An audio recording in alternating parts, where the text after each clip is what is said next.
kaniisadda Trinity tuulada Saborovia gobolka Tver, Russia. meeshan aad bay u qabowdahay xilliga jiilaalka. laakiin ma jiraan qalab kuleelyaha dhismaha kaniisadda gabi ahaanba.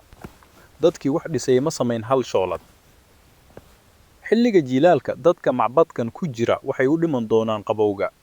Ortodokska waxaa ka jira kaniisado aad u dheer.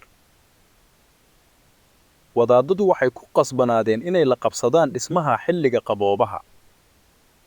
waxay ku rakibeen shoolad bir ah meeshan. shiilada ayaa kor loo fidiyey.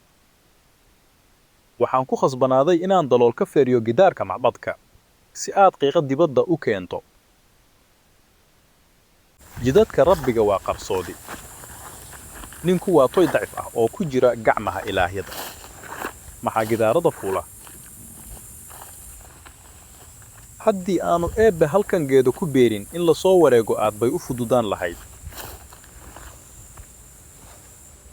waxaan isku dayi doonaa inaan u dhowaado. wax kasta oo halkan joogaa way dumayaan, labankiina cagaha hoostooda ayay gariirayaan. laakiin ilaah wuxuu rabaa inuu dadka tuso taariikhda dhabta ah ee la soo dhaafay.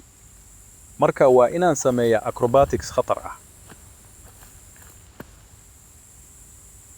aynu si qoto dheer u eegno shaqada dembiilayaasha. waa maxay god xun? leban badan ayaa gidaarka ka soo baxay. si aad halkan ugu rakibto qiiqa. sida iska cad godkan xun ma qorshay naqshadeeyaha. daloolku waxay ahayd in la feero kadib isbeddelka cimilada.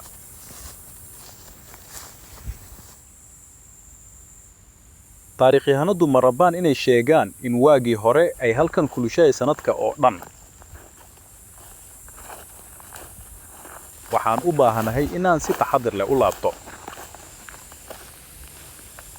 rabbiyo maxaad u kortay baadiyahan habaaran? markii kaniisadan la dhisay ma jirin wax qabow iyo qabow gudaha Ruushka. laakiin markaas masiibo cimilada ayaa dhacday. waxay ahayd inaan rakibno shooladaha oo gidaarada jibsi aad u saato shoolada. taariikhda sayniska iyo diintu waxay qariyaan xaqiiqada isbeddelka cimilada ee dhawaanahan. laakiin waxaan haynaa cadeymo sugan.